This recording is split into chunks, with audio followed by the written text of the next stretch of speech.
We're glad you could join us this morning. Well, this morning for some of us, I guess other times for others of you, depending upon where you're at.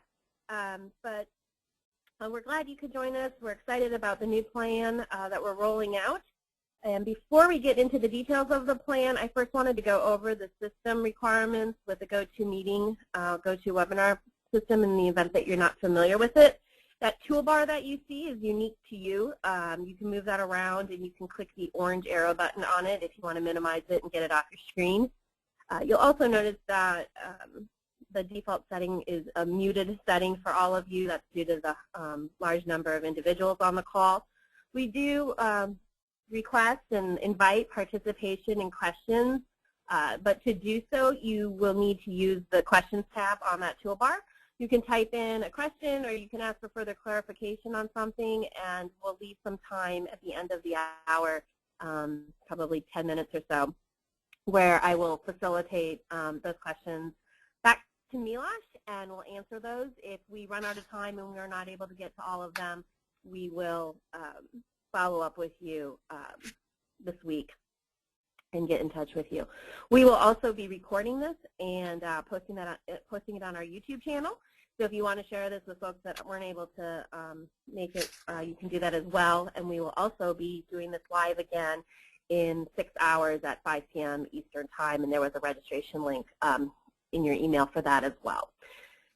So without further ado, I want to introduce Milosh Puchovsky. I think most of you know him. He is a professor of practice at Worcester Polytechnic Institute up in Massachusetts. And I said to him I was glad he could make it after seeing all the snowfall they're going through up there. But he's here with us. And he also, in addition to being president-elect of the society, he was also the co-chair with Dan Puchovsky this past year as the board prepared and worked through our new strategic plan. So with that, Milosh, let me turn it over to you, and hopefully everyone can see the slides. If there are any issues, like I said, please just use the questions tab, and those will go directly to me. Thank you. Great, thanks, Nicole, and good morning, everybody. Thanks, thank you all for attending. Got about an hour here, fair amount of information to convey, and I'll do my best to do that in the amount of time that we have here. So again, over the past year or so, we have been meeting from a board level at SFPE to come up with this new strategic plan. And as you can see up here on the first slide, it's sort of presented in sort of 3-year time increments where we can evaluate sort of the progress and adjust as necessary. So I'll go through that with you. In terms of the agenda that we have here, I'll talk a bit about some of the background leading up to the plan and why we did that. I'll then go into one of the first things we did as part of the planning process was an environmental scan and sort of a situational analysis of where we are as a society and where we've gone and where we've been, which then led us to sort of future direction. Where would we like to see the society go? How do we best serve our membership and the profession? I'll then highlight some of the strategic goals and what sort of the board and the strategic planning committee envisioned as pictures of success, and then I'll close up here with some of the next steps as we actually go into the implementation of our strategic plan. So before I go into the details, just a couple things in general about the society and sort of our profession. And again, SFPE has existed really to serve the profession and really make the world a better place from unwanted fire, and essentially applying technology and engineering approaches to do that. But if you take a step back and you looked at any sort of society or any entity, we as a board looked at this and we said, well, hey, what do we really need to look at? And there's a couple things that are up here on the screen. And the first one here is relevance.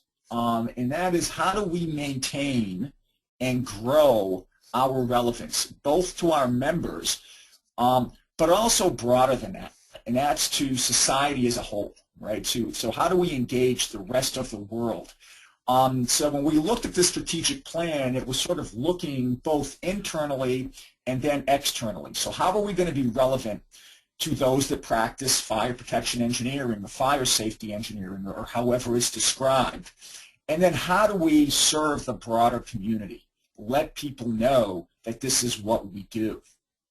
A next part of that was influence. And obviously, we want to increase our influence to the people that make decisions, right? So how do we influence both our members, and then how do we influence others about what we do? How do we communicate the fact that what we do is really important to society as a whole, and that you need to be trained and have certain qualifications to do that? And so part of that is to further expand sort of the role of the profession of the fire protection engineer, the fire safety engineer. And then the next part of this was really looking at engagement.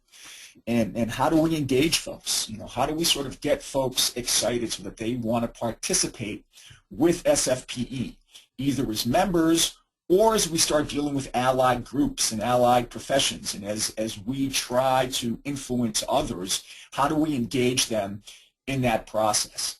So as we sort of, I don't want to say battled through this process, but it was a fair amount of work and I'll get into some of that. We spent a fair amount of time talking about that and really trying to look again at the relevance, the influence, and engagement.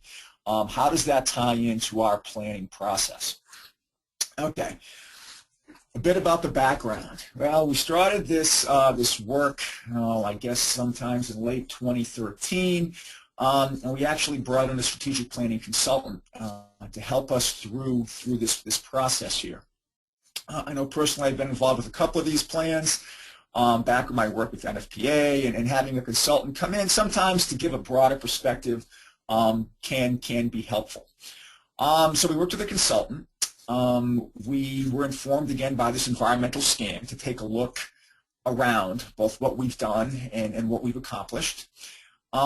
We did have a strategic planning committee, but essentially the full board became involved with that. So as we went around the room, essentially every board member really kind of wanted to participate with this, and so we really were fully engaged.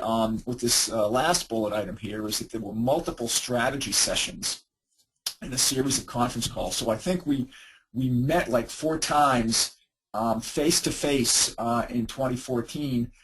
We had numerous teleconferences, and then there was also sort of a strategic planning. The co-chairs met, I would say, a sort of a subset of that, and we had also a number of meetings in sort of developing this plan and trying to work it through. So just a little bit of background there. In terms of the environmental scan and what we came out with, or how this was actually conducted, we did a number of interviews with SFPE members, including chapter leaders. We did a survey of recent graduates of the FPE programs, and this was done internationally, not just, I would say, here in the United States. So we wanted to capture, as part of the scan, what people thought, both our members and some long-term members, and then also who we hope to be our members, which would be the younger engineers as they get into the profession, and sort of what would compel them to be part of SFPE, and what do they see the role of society like this. We also did an examination of peer organizations, looking to see what some other groups, some other engineering societies, what do they do? Are they sort of facing the same challenges that we are? We also did interviews with all board members and staff members, and we sort of also conducted this board self-assessment that was conducted by the I guess facilitated by the consultant. And then we also did an internal document review in terms of what we came out with, what were some of our, for example, our bylaws, our constitution, the documents that we've produced over the past decades, and sort of to take a look at really what have we amassed over our history, and how might that sort of inform us as we go forward. In terms of some of the results of the environmental scan, looking at these things, a couple things came clear. One is there was praise for SFPE's content leadership and sort of the body of knowledge in terms of what the society has been able to do to push the profession forward with regards to developing content.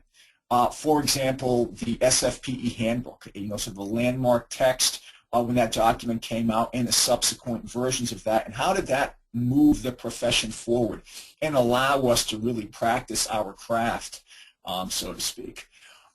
There was sort of a strong opinion, or the fact that we were strong on professional networks and education. So that society as a whole, and when I say society, I mean both from, I guess, the national level, so to speak, to our individual chapters, that we are allowing for a strong professional network of our peers, and that we're strong in education, providing programs both in our national conference, right, that we would do, and also at a local level. It also came clear that the PE designation for fire protection engineers is treasured in the U.S., that was something that we really need to focus on and make sure that is maintained and keep pushing that designation elsewhere. And I believe there's one state where we're still working to get that designation recognized. And also, as we looked and sort of scanned across the globe, there's also this I guess, high demand or growing demand for credentialing of, well, if somebody wants to call themselves a fire protection engineer or fire safety engineer, should there be some qualifications or credentialing associated with that? And we have that, obviously, here in the U.S. with the PE designation and the fact that many of our members, although you don't have to be, but have gone to and received a degree in fire protection engineering. But as we go elsewhere, there's this growing demand for this credentialing to make sure people have, I guess, the right qualifications there. A couple other things. Membership and revenues have been relatively flat for about 5 years from the society as a whole. And really, we've seen a dip in the U.S. membership, but sort of a growing demand and more memberships growing outside the U.S. So again, that's just a fact that exists that we need to address. Okay. There's also, as part of the scan results, a substantial interest globally in the society in terms of what the society can do and sort of help the profession and really help those that are practicing fire protection engineering elsewhere. Right? So really that they're looking at the society to be able to sort of raise the bar and sort of expand our reach. We also sort of noted that the relationship with and among chapters is probably less than optimal. That we should probably, sort of focus on that, and we've been making efforts to do that over the last few years, but really to build a stronger relationship with our chapters, because after all, as we lead in, or this ties into the next bullet item there, is we really rely heavily on volunteers in our membership dues right now. And that's where we get the revenues that we need, and much of what we do is really volunteer driven. And many of those volunteers participate at a local level, at a chapter level, trying to, engage others and sort of push the profession at that level. And we really look at that and said, hey, that's an area where we need to strengthen that and sort of build upon that. All right, so we also did sort of a situational analysis here based upon that environmental scan and looking further now to see, well, based upon that, what's sort of the situation, right? Sort of where are we and sort of where do we want to go? So based upon the situation analysis, a couple of points came clear here. One, that we believe, from the Strategic Planning Committee, that the opportunities and needs for the profession are global, and they're growing. So that there's many opportunities out there to practice what we do as fire protection engineers. And there's actually needs for it. There's growing needs as we get people to recognize what it is that we do and the fact that fire safety touches so much, not just the built environment, but other parts of society that people that are trained as fire protection engineers, there is actually a need for us, and we actually need to make that more evident and then fill those needs. There's also opportunity and need to make further policy impacts and elevate the visibility and importance of the profession. So we looked at that, and that sort of ties into the first bullet there, is that as a society, we really need to make it visible, to get more people aware of what we do, that there is this profession called fire protection or fire safety engineers, and the fact that there is such a demand for our services, and I can speak, personally here from WPI, a demand for our graduates. It's not a problem for folks to get employed, but we need to really push that. We felt as a society, and this may lead to policy sort of decisions that need to be made and how we impact policy, and also how we increase the visibility and importance of the profession. We're also, as a society, again tying into the second bullet item, we're uniquely positioned to recruit future engineers into the profession. And I think this is, I've got some of my own personal interests here about this, but it really falls upon the society to help do this. We need to get more engineers and more people into the pipeline to do what we do. Also, SFPE is uniquely positioned to develop a credentialing program.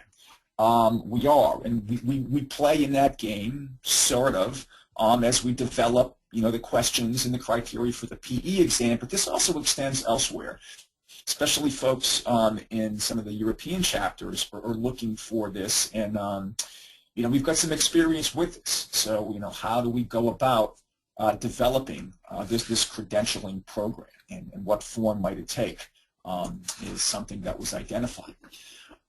There's also an opportunity and need to strengthen the role and sustainability of SFPE chapters. So again, we want to be able to help the chapters sort of foster greater engagement with the chapters and amongst the various chapters that we have. So we need to strengthen that, both from sort of, I guess, to the corporate level and the national level here to do that. We also need to align the governance and committee structure to serve the global nature of the society and meet future goals and challenges. So we've seen in the society that this interest internationally in terms of what the society has done and what it can do. So therefore, we need to sort of change around our governance and our committee structures to best serve folks that are across the globe. And so how do we take that into account? But that was certainly something that we, as a strategic planning committee and the board, ultimately said we need to involve sort of the global community, and I mean the global fire protection community in this regard. We also need to reach out and sort of interact and collaborate with other organizations, sort of allied organizations that could help us and that we could help them. And sort of there's many opportunities there to partner with some other groups in this regard. And then the last one, there is some market competition. There are some folks that are trying to fill the need or the void of what a society would do with the members that serve that or that make up that society. So there's always competition, and that's something that we as a society need to be aware of and just be considerate of. Okay, so with that, for the environmental scan and the situational analysis, I'll sort of move to, well, what the next steps are. How do we sort of define and drive our future, okay, based upon what we just sort of observed in our scan and the situational analysis. So what will drive SFPE's future? Well, a couple things here came to mind that we agreed upon from the Strategic Planning Committee. One is living our mission, or I'm sorry, living our vision in terms of what that is. And you can see we've actually got this new logo that we unveiled back in October at our annual conference. It's at the bottom of pretty much every one of the slides that I have here, and underneath there you'll see engineering a fire-safe world, which is really part of what we envision as to what we're supposed to do. And as you can imagine, when we looked and with this new strategic plan and the new strategic thrust, we thought it was appropriate to sort of come up with a new logo. You know, and part of this logo still keeps part of what we have with this fire triangle. But also, we talked about this and looked at this, and we thought, well, SFPE needs to be more dynamic, more global in its perspective and its reach. And part of that led to this logo, which is, at least personally to me, when we looked at this, you can sort of see that arc, which, maybe I'm reading too much into this, but was sort of more global, more inclusive, and actually, to me, sort of expressed more action in terms of a curve rather than a straight line. Nonetheless, going maybe in a little too deep into our vision and what the logo might actually mean there. So anyways, we want to live our vision. We want to stay true to our mission, which I'll talk about in a couple minutes. We want to set and sort of capture trends in terms of what those are. So what are the trends that may impact fire safety across the globe? And we need to be ahead of that and sort of set those trends in some cases and then capture them and respond to them. We want to advance and support the global demand for the profession. So that's, I think, obvious in terms of what will drive our future and our thinking. And then we also want to establish and achieve ambitious goals, maybe some stretch goals here, but something that that we'll feel proud of once, you know, sort of once we've accomplished these particular things, these goals and objectives, even though they may not necessarily be easy. And again, as I express this to you, you know, sort of this was put forth by the board, but it's really our society as members. I mean, it's members that drive this, and we're trying to, again, find a way to get the sort of a good engagement of our members to help us push forth with our goals and objectives on this. So, with our new vision here, it's simply the leaders in engineering a fire-safe world. We want to be those leaders in engineering this fire-safe world, minimizing the risk from fire. That's what we're all about. That's what's in the tagline underneath our new logo, right? Engineering a fire-safe world. In terms of our revised mission, and nothing too earth-shattering here, because it wasn't that what we had in the past was not correct, but the new mission, or the revised mission here, is sort of defined or identified in 3 different parts, which I've tried to, or which I did color code here. And so it's the first one here is to define, develop, and advance the use of engineering best practices. So that's what we want to do. What are the engineering best practices? We are an engineering society, okay, made up of engineers. We want to expand the scientific and technical knowledge basis to what we do, right? So we've made many strides over the past decades, as has been embodied in the different documents that we've produced, okay, that have pushed our profession in terms of our understanding of fire, our understanding of how buildings and systems and people respond to fire, and how do we take that knowledge and put it to best use. And then the third part there is to educate the global fire safety community. So part of that is to educate, but also what I see in there, and maybe it should be more explicit, is to promote and actually recruit and educate the global fire safety community to get greater involvement in our profession. Okay, and all of this done to minimize fire risk. Okay, that's ultimately why we're doing sort of what we do, whether it's to provide a service, a product, a method, whatever the case may be, or set a new policy, influence policymakers in that regard.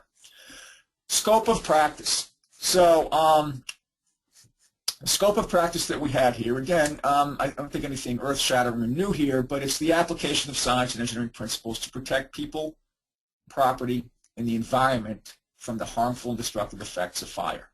So that's pretty much our scope of practice, and I wanted to make that clear and evident. And it's not just for us, again, that we're saying this to.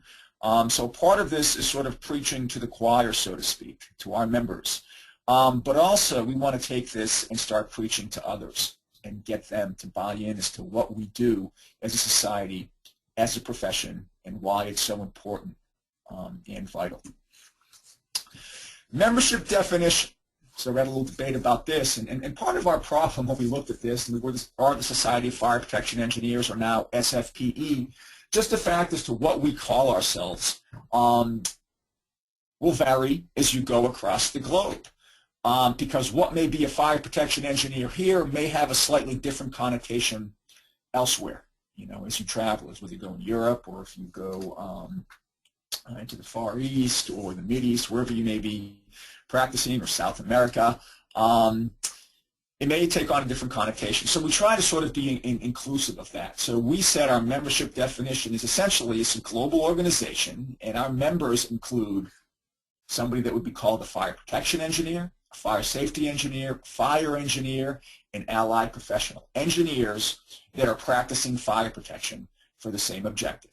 Okay, whether you're officially degreed or not, but you have got the knowledge and training, the experience to do what needs to be done to minimize the risk of fire. Okay, so that's who our membership is. And we try to capture that in a different terminology that might be used across the globe. Okay, so as we looked at this and started to define and wanted to define our goals and our objectives, we thought it would be important to sort of identify, well, what's the value proposition of SFPE, right? What is it? Why would you want to participate? Why would you want to join our club, so to speak, and get involved and put forth an effort in advancing the society and the profession? Well, hopefully the value proposition, and it becomes clear as to what this is. There's 6 different items that I'll have here. But one, hopefully you'll benefit from engagement with SFPE because, well, SFPE will facilitate and promote the development, advancement, and application of scientific and engineering principles. Again, to safeguard people, property, mission, heritage, and the environment from the negative impacts of unwanted fire. Okay? Again, to minimize fire risk. So that's ultimately what we want to do. We want to provide a mechanism to do that, to both facilitate what we do, to help people get involved, and then how do we promote that to get people to use the guides and the standards and the methods that we have established and documented. Okay? The second value proposition is we want to be the leading advocate for the profession. And so that's we, that's us, right? That's everybody hopefully on the conference here and all our members. We want you to also help us be the advocate for the profession, right? To get out there and let people know that there is this career choice, this path of fire protection engineering. And still, as I go in the various speaking engagements, and as I go to various meetings and seminars and other things that are other events that aren't specific to fire protection engineers, it's amazing as to how many people still have no idea what fire protection engineering is, that it's even a profession, but they recognize the types of things that we do and the importance of that once sort of that's explained to them. Third value proposition here is SFPE establishes the core competencies, right? Education, skills, knowledge, and the roles and responsibilities for the profession. So that's what we want to do. What are the core competencies where you're going to be called a fire protection engineer or a fire safety engineer or a fire engineer, whatever the case may be, right? What are the core competencies that one should possess to practice our craft, right? And then really, what are the roles and responsibilities for our profession? Should we define those? And in fact, we should, or as we think we should from a board level, as to what those roles and responsibilities are. What role do we fill in society? We also, next value proposition here, number 4, was SFPE is the source for related technical knowledge and information. Right? Again, ties into the first one. We want to be that source of knowledge and information. We also want to provide the tools to help our members continue their growth throughout their careers. Right? Technology changes, concepts change, new discoveries are made. We just want to learn more about our field, and it is vast in terms of what we do and sort of what where we can impact or have an influence. And our members continue to want to develop professionally, right, to expand their technical knowledge base. And then the last part here is we want to continue to provide the forums for networking and information exchange both locally and globally. And some of this is face-to-face, whether it's going to be conferences and meetings in certain geographic locations here in the U.S. and Canada and South America, Europe, wherever the case may be, but elsewhere. Okay, and some of that may be face-to-face, and it may also be done in an electronic format, sort of like we're doing here. All right, so let me now get into what some of the specific strategic goals and pictures of success are that we've identified. Okay, so essentially there are 6 goals that we've picked that is, really mirror sort of the value proposition. Okay, so I'll kind of go into those. But before I do, a couple things. The goals that we've developed are meant to be evergreen. And that means that you don't sort of just check them off. It's not just a to-do list, but they're evergreen goals that'll span multiple cycles. I mean, so we want to continue to advance the profession. And so what's important, well, what are sort of measures of success as we go forward? Okay, so the goals are evergreen, but there's certain pictures of success that we've tried to identify that we would like to see accomplished. Really, we've sort of identified these 3-year cycles by which we would do this, and then maybe we would set up other pictures of success, more refined goals or steps to continue along with this particular goal. Again, these are all tied to the value propositions. First goal that we have here is to promote the development, advancement, and application of, again, scientific and engineering principles to safeguard people, property, and heritage. This is pretty much the first value proposition. This is our strategic goal to achieve right over this next time period. With that, we've identified 3 objectives as part of this goal. So again, the goals are meant to be sort of evergreen, broad-based, but it's once, how you achieve those or measure your success is through the application or development of objectives with then some specific criteria, almost like developing a performance-based design, right? So this is the first objective here is to promote engineering solutions for addressing existing and emerging fire safety issues. So again, part of this is, how do we go about applying engineering methods, right, to solve fire protection problems? Right? So we need to promote that and then publicize that. So a picture of success that we envision for 2017 is to have increased global awareness of, or the fact that fire protection engineers, fire safety engineers, fire engineers make a difference. We want to set an agenda for key issues that we want to tackle in this regard. We want to demonstrate that the input of fire protection engineers is of critical importance, and again, through public awareness campaigns, position statements, policies, media campaigns, and speaking engagements. And so part of this is to let others know, again, what we do. And again, I may be repeating some of this, but it's important to really that we're looking at this as something that SFPE must do, is to get the word out about what it is that we do. 2 is broaden SFPE's reach globally. So again, this is to, I think it's pretty evident what this states here, but to get a broader reach, to get more people globally to recognize us. And so the picture of success here is to have a strong brand globally.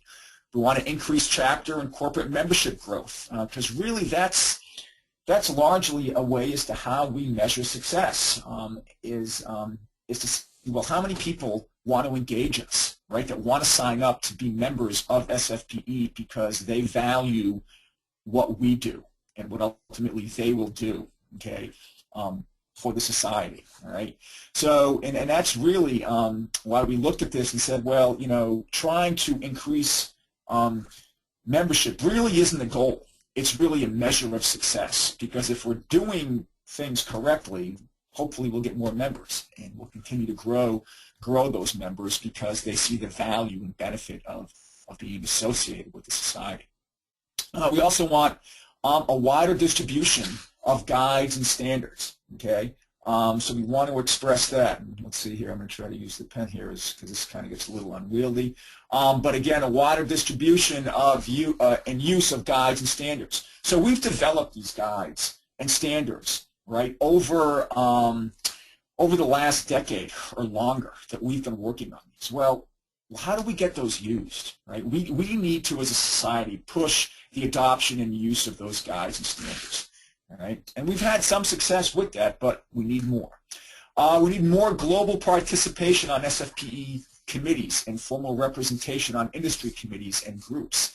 So we're looking to get people involved representing SFPE, both internally and then externally. So to think about this, so when you show up to a meeting, do people know that you are a fire protection engineer, potentially representing SFPE? We're also looking here to have clearer points of contact in certain regions, okay, so that people can come and if they need help on certain things, well, SFPE from sort of a global headquarters perspective, how can that group best help local chapters and local groups, and then have more formalized regional groups to ensure strong impact. So part of this is really to set up these regional groups like a European coordinating committee and other regional groups that would best be positioned to help sort of the local engineers there. That group would know best what the issues are and how best to provide assistance for those local chapters in those regions of the world. Objective 3 on this first strategic goal is to expand reference again to SFPE standards and guides. And some of this is a little bit repetitive, but again, a picture of success in 2017 is to have a strategy developed for clearly outlining the roles and responsibilities of FPEs and the use of our associated reference documents, right? So to get this out there and to make it clearer to others that you need to use us, here are our tools sort of in our toolbox and how we can best utilize that. Let's see, I lost my pen here. We want to obtain, again, greater references and relevant regulations and standards, right, including commentaries and handbooks, right? For example, the SFPE Performance-Based Design Guide, right?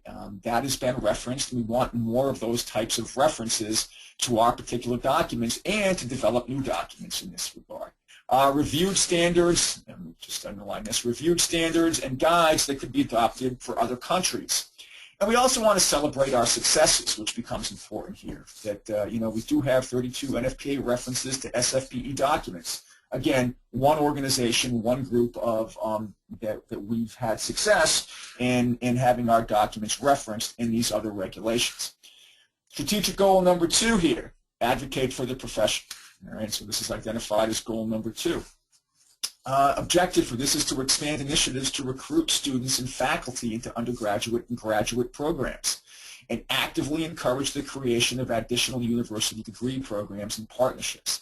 So part of this is to strengthen, right, our existing programs. We don't have many, right? So we need to strengthen those programs. Recruit more students into those programs, and also to get faculty that can teach in those programs, which continues to be an issue, right? And then also, where possible, to encourage other universities to establish more degree programs in fire protection engineering, right? So that's part of this objective. Picture of success here. Is to have obtained greater exposure and circulation of SFPE materials on chemistry and fire. So SFPE has done some work here, but we think we need to raise the bar a little bit to further expand that, to further sort of engage the public at large about this being an actual career choice, to get young people, young students, high school students, and even middle school students aware of the program. We want to have here developed a recruitment program. Oh, do this. There we go. Let me see. Develop a recruitment program, right, in the form of a public awareness campaign that targets both undergraduate schools and highlights the opportunities here. So again, picture of success would be to develop these programs, and ultimately, can we see our numbers grow in the programs at WPI, at University of Maryland, at Cal Poly, you know, and the other programs that are out there, to see if those numbers will grow in terms of engineering. Objective 2, promote and advocate for the licensure and credentialing of FPEs. So here a success would be have maintained the PE exam in the U.S., succeeded in having all 50 U.S. states recognize this, right? Create a dashboard to track the status, right, with the formalized criteria and measures, and encourage chapters here All right. And encourage chapters to identify what would be required to get formal accreditation in their regions. And here we're talking about perhaps chapters outside the U.S., right? How do we help those chapters to both establish a credentialing program, and then how would they get that credential adopted or recognized by others in that particular region? All right. Objective 3 is to collaborate with other organizations on licensure and requirements outside the U.S. Again, ties into to Objective 2 here. And picture of success is to have obtained global accreditation with licensing bodies as needed. We want to work with NCEES on their global expansion. And again, this is an organization we want to partner with because they are pushing the PE exam in regions outside of the U.S., right? And also to explore other regions where NCEES doesn't have a presence. Okay, strategic goal number 3. Continue to enhance the capacity of SFPE and its chapters to provide high-quality services to members and the profession. All right. So how do we enhance this? How do we enhance the capacity of SFPE, both from, I would say here, from a corporate entity, right, to best assist, right, the members and the profession in general, right, through primarily chapter-driven organization. So one is to restructure SFPE's governance and resources to align with the strategic plan, right? If you want to be more global, more encompassing, you want to have more regional input, well, we need people from those regions to make up sort of these executive bodies, right? We need those people to do that, to take those leadership roles, and not just have one group in the U.S. overseeing sort of everything, but maybe that U.S. is headquartered, will be headquartered obviously in Maryland, but what is it comprised of, and how does it interact with other regional groups? And that's a structure that we're working on through a board level. So again, picture of success, restructured governance to achieve the goals and objectives of that strategic plan. Objective 2 here is to support the development, growth, and stability of chapters, right? So how do we work better with chapters to support their growth? So SFPE, a picture of success here, SFPE and its chapters are aligned in advancing the mission of the organization through strong partnering relationships based on clear communications and mutual support. So again, how does SFPE as an entity help its chapters, right? And there can be different ways that can be done in terms of helping with membership, coordination, or fundraising, whatever the case may be. But those will be the pictures of success to help this move forward. Additionally, there will be demonstrated growth globally of the number of chapters and their associated members. So part of this is, do we have more people, more chapters being created, which would result in more members in the society as a whole. Objective 3 is to reevaluate and develop specific roles and responsibilities for our chapters to benefit our profession. So here again as well, you know, we're here to help the chapters, but also as a society and from a leadership standpoint, is there something that we should be asking the chapters to do? Should there be goals and objectives set down that they would participate in, but this is something that each chapter would be responsible for, right, to help advance the profession? What are the roles and responsibilities of the individual chapters to do that, all right? So there's certain tasks that they should accomplish. So part of the picture of success here is SFP and its chapters are aligned and have clear and reasonable roles and responsibilities outlined that differentiate between the two. Whereas this chapter responsibility in something versus what does SFPE do from sort of a corporate level. Goal number 4. Establish the core competencies, education, skills, knowledge, etc., and roles and responsibilities for the profession. All right, objective 1, identify and take ownership of areas of competency and associated criteria. We're a society of fire protection engineers. We're made up of fire safety engineers, fire protection engineers, right? We've got to take ownership of what we believe people in our profession should be competent of, right? What should they know? And how do they demonstrate that competency? All right, so we need to take that leadership and ownership position here. Picture of success, we will have defined the areas of competency globally, including the FPE exam and other credentialing processes. And really members, right, in other parts of the world are asking for this. So that if you call yourself a fire protection engineer, well, how do you demonstrate that, okay, across the globe? And SFPE, again, this is something that we think we really take a leadership and ownership position on. Objective 2 is to define the educational criteria for the profession. And we've done this, right, to some regard. We do have a model curriculum, but it may extend beyond that. When we talk about educational criteria for the profession, this is also ongoing, continuing education. So the picture of success here is to have identified and documented the globally agreed upon educational background of fire protection engineers, fire safety engineers, etc. Strategic goal number 5, develop, expand, and promulgate the technical knowledge and information. All right, so that's goal number 5. Again, these goals align with our value propositions, which have been derived essentially from our scan early on. Okay, objective 1, facilitate the development and implementation of a research agenda for fire protection engineering and fire safety in general. We've done sort of this in the past, sort of gotten away from it, but we think that it's important to help facilitate this process. What's a research agenda? What are some of the key topics and areas that we should focus on? All right. Picture of success, we will have created a research agenda, assembled a team to structure the agenda, process and proposals, and identified potential industry collaborators on this. So really, what are the issues that we need to focus on and actively take ownership and identify those? Objective 2 is to develop additional technical standards and guides that define the practice of what we do.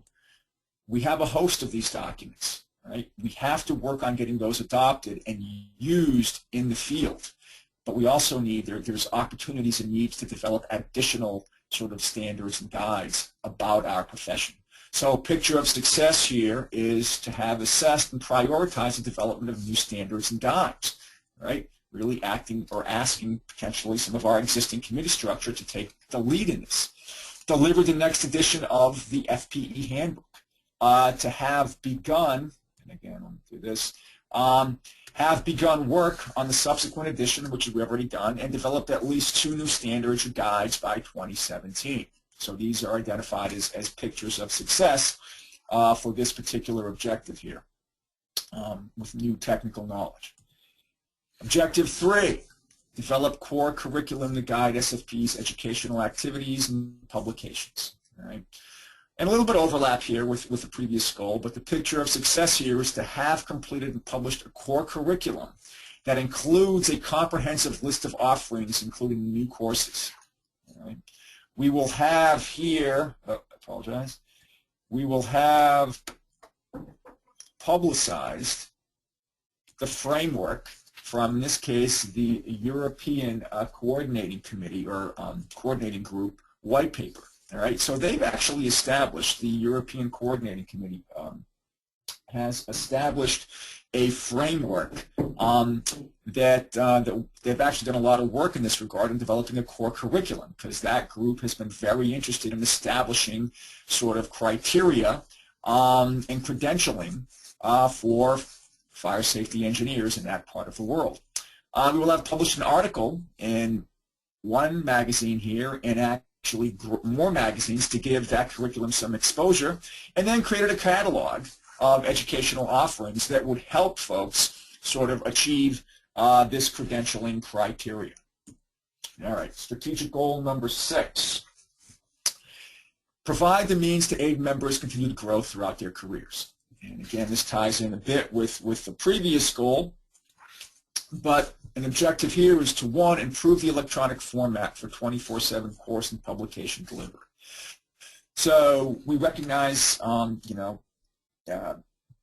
people are busy. Our members are across the globe in different time zones. So how do we best provide a means if our members want to receive some information, whether it's education or publications, electronically on a 24/7 time basis? So we need to, and I realize we've been talking about some of this for quite some time, but now is how do we actually make this come to fruition? Picture of success, we will have implemented a learning management system with 2 to 3 courses, publications a year, okay, with professional development hours tracking, and launched a new website and member-only area on this, right? So a member benefit to be able to get this information, to be able to take these courses, to be able to get these credentials, to be able to track, if it's going to be in professional development hours or other criteria, how might we best do that to serve our membership so they can demonstrate their qualifications and credentialing here. Objective 2 is to develop and deliver a spectrum of continuing education products to meet our members' needs. Okay, so again, we have this concept here of, I guess, an SFPE university, primary for a continuing education process.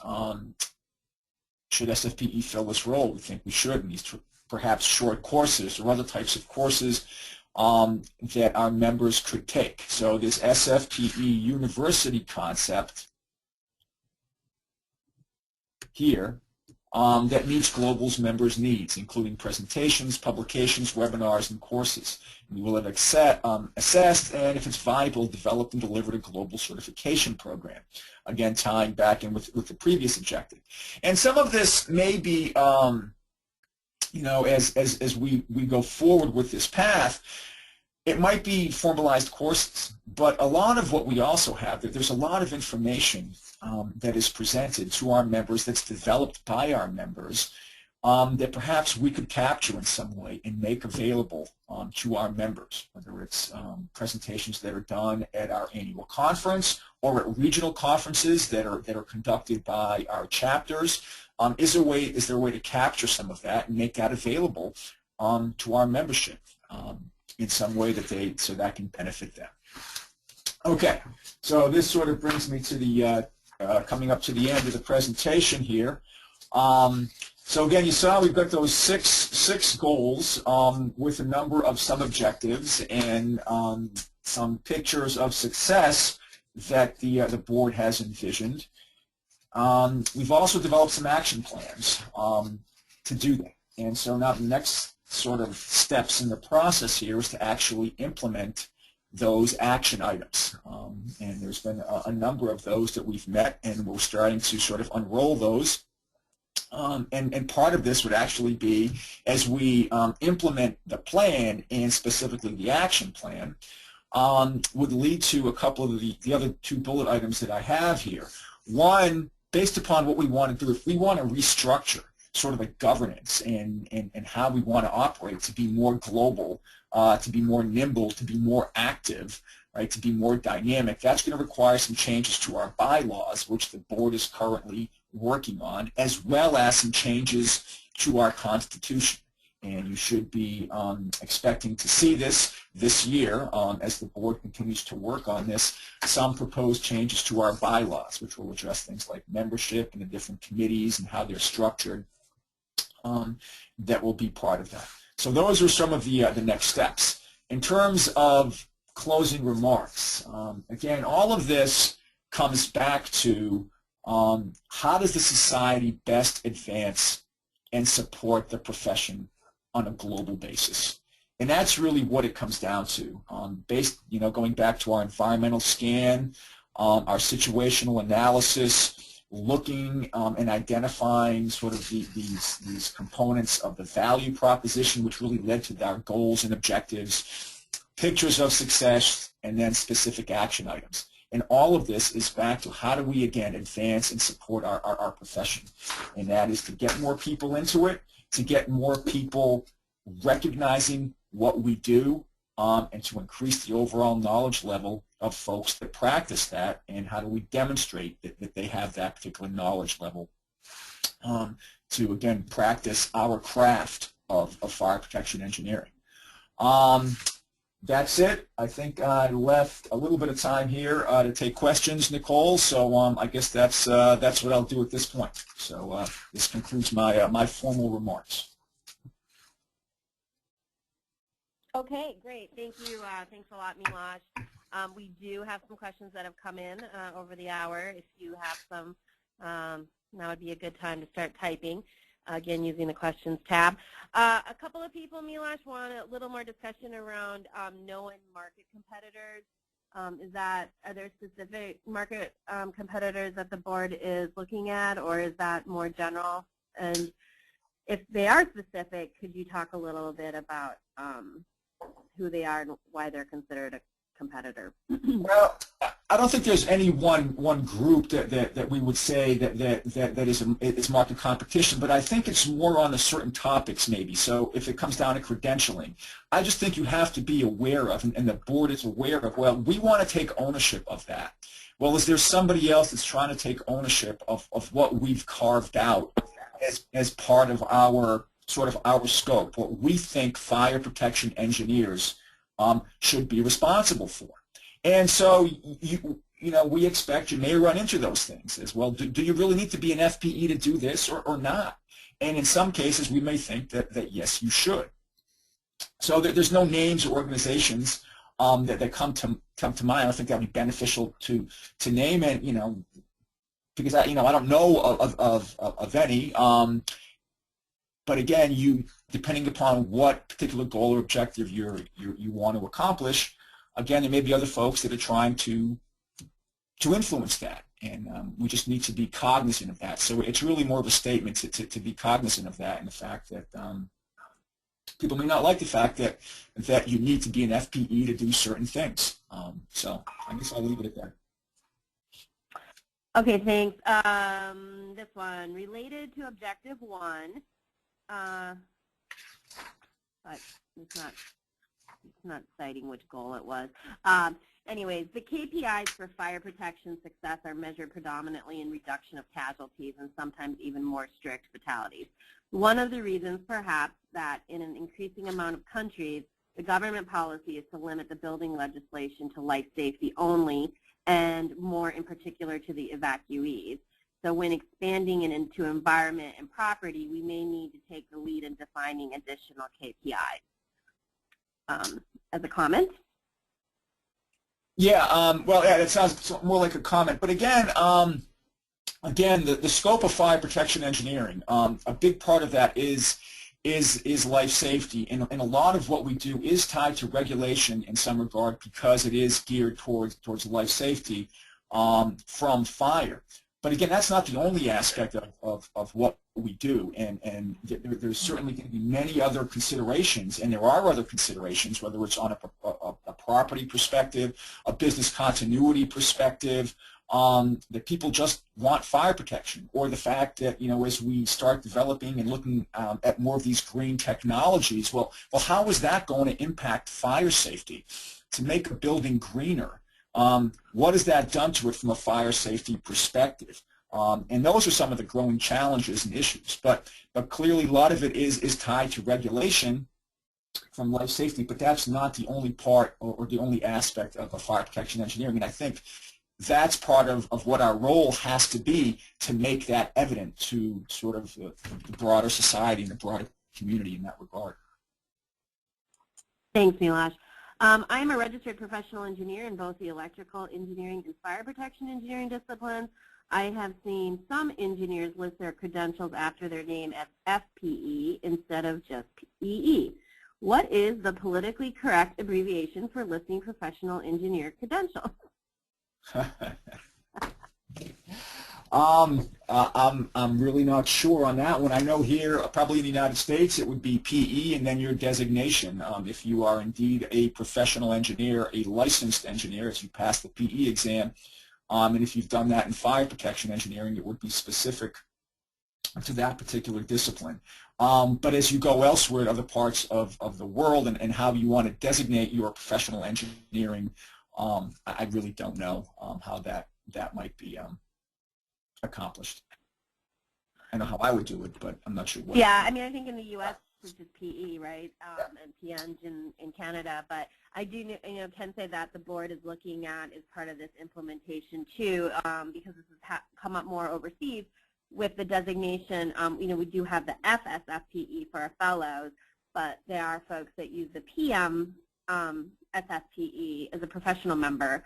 I think predominantly we've seen that in Europe more than the UK. So there will be more information coming on that as well in the coming weeks and months. Is there a companion budget which aligns the new structure with current revenue? Well, yeah, so part of what, as we put these strategic goals together, again, we've I think put in some lofty goals and objectives here, and part of this is when we did our budgeting process is to align those, and they might be aggressive, but to set the budget in a way that we can accomplish some of these things. And part of this is we've sort of set a strategic plan, and we've tried to identify sort of some of the action items to implement.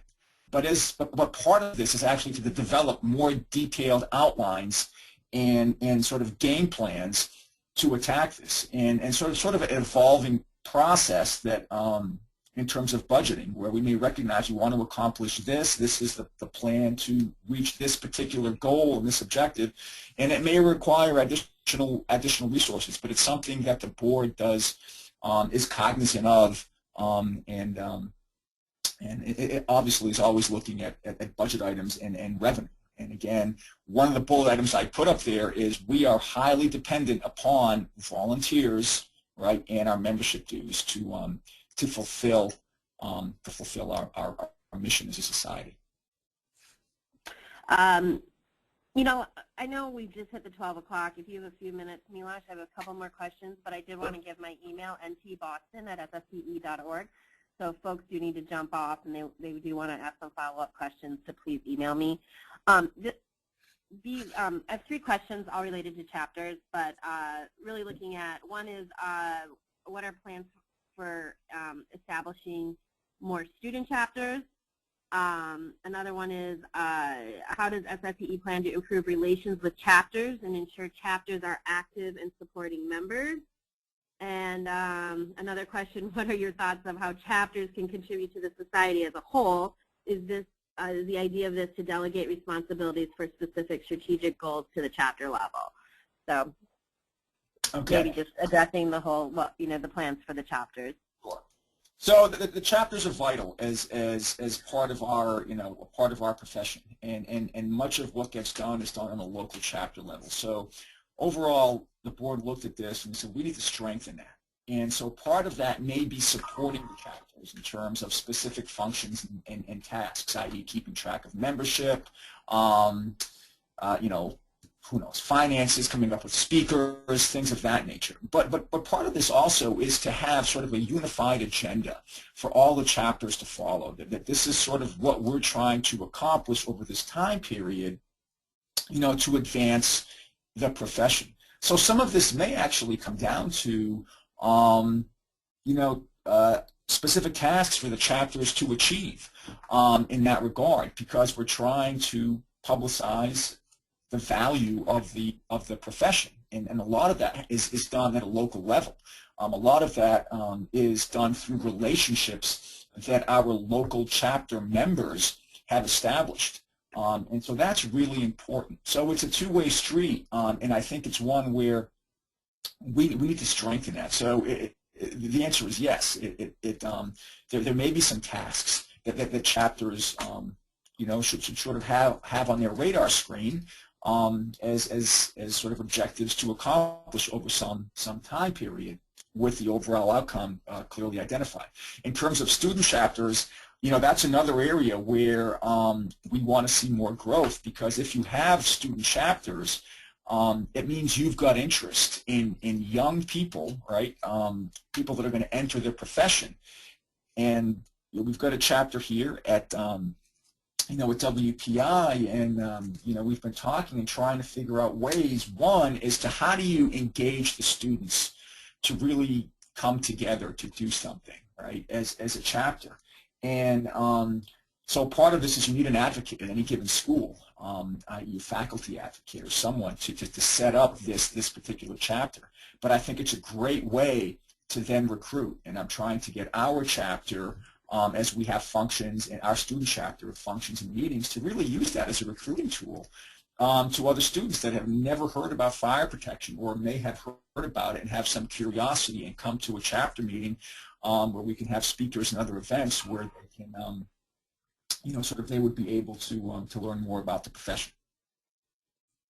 Yeah, and I would just add to that, Milosh, that there is a specific action item in the plan to develop a task group comprised of chapter leaders as well, to look at the overall relationship between chapters and headquarters and I would suspect that that will be a starting point for a lot of these discussions too, and how we can strengthen it. Yep. What steps are planned to expand SFPE's global influence? Is a working committee planned or proposed? I'm sorry, could you repeat that, Nicole? What steps are planned to expand SFPE's global influence? Is a working committee planned or proposed? Well, yeah, so part of this is part of the reorganization of our governance structure is to have these coordination groups to be regionally set up. And we'll be sort of unrolling this this strategy in the coming months, but is to really have regional groups comprised of folks in that particular region, and then to also have a broader membership on our board and have these groups sort of be part of the board discussions. So yeah, so we are looking at that, and that's actually an underway, is to have more of this regional engagement. Has there been any discussion of offering SFPE products in other languages, such as the handbook or various guidelines and webinars?